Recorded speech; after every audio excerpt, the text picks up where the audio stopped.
My name is Amber Bull, and today I will be doing my informative speech on mental illness. Throughout history, humans have tried to explain the abnormal behavior of people with mental disorders.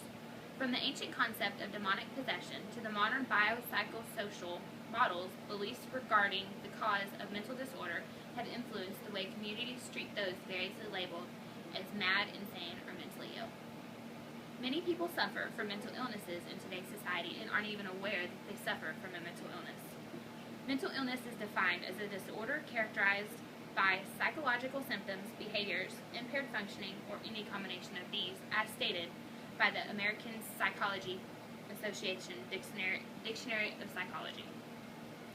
Three of the most overlooked mental illnesses that I will be covering today are eating disorders, antisocial personality disorder, and alcoholism. The first major mental illness that I will be going over today is eating disorders. Eating disorders are serious illnesses that can be life-threatening. In today's society, weight is a sign of beauty.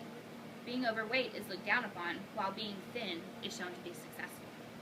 This makes being thin a very desirable trait to have, or at least attempt to gain. Due to this, many young girls and women have tried many different ways to lose weight, including very unhealthy ways such as eating disorders. An eating disorder is an illness that causes serious disturbances in everyday diet, such as eating extremely small amounts of food or severely overeating. Eating disorders frequently appear during the teen years or young adulthood and may also develop during childhood or later in life. Anorexia is the leading cause of people who pass away from eating disorders. Recovery in eating disorders is a long, agonizing process of learning. Sustained recovery requires self-planning. This means utilizing a full continuum of care. Typically, recovery does not happen once, but takes place over years of mindful application of the lessons learned in treatment. In other words, care goes hand in hand with aftercare. The mortality rate associated with anorexia nervosa is 12 times higher than the rate of all causes of death for females 15 to 24, says the South Carolina Department of Mental Health. In addition to the mortality rate of young women, 20% of people suffering from anorexia will die of complications related to their eating disorder, including suicide as well as heart problems. The mortality rate alone shows how this mental illness needs to be addressed with today's youth. Another mental illness that is overlooked is the antisocial personality disorder. Antisocial personality disorder is often referred to as a psychopath or sociopath in popular culture. America has become very dependent on technology over the last few years.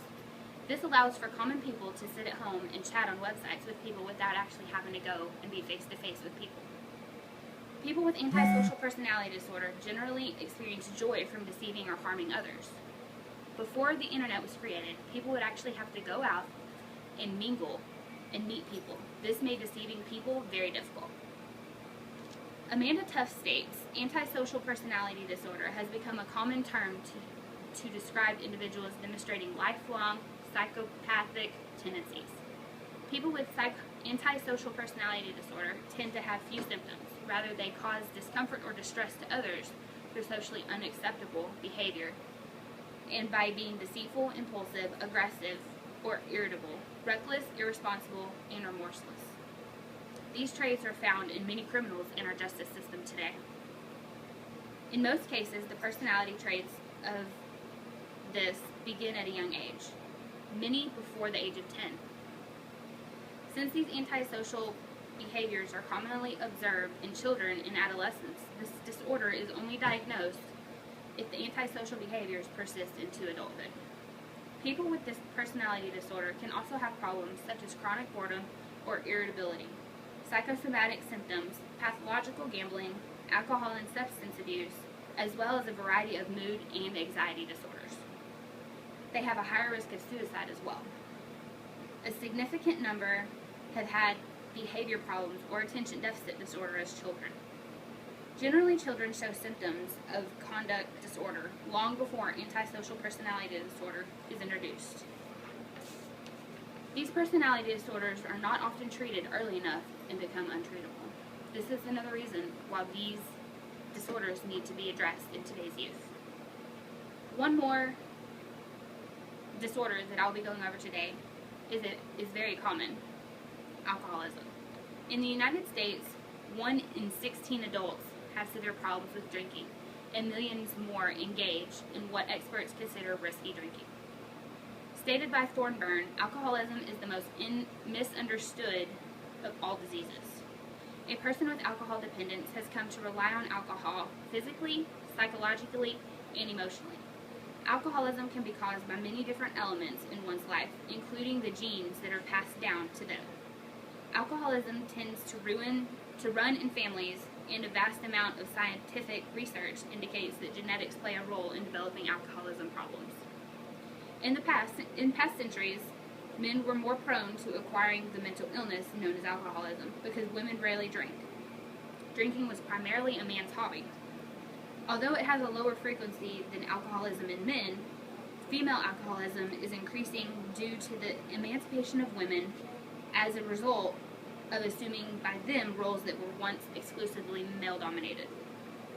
It is stated that one out of 10 have this disease. And I'm going to hand my audience a pamphlet.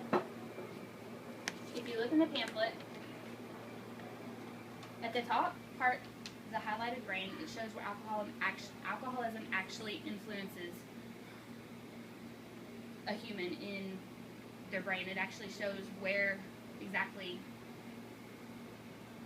it affects, or it shows which part of it, and it shows how it affects it. In the second picture, you can also see people who die from alcoholism, actually their brain deteriorates quicker than in somebody that dies from natural causes.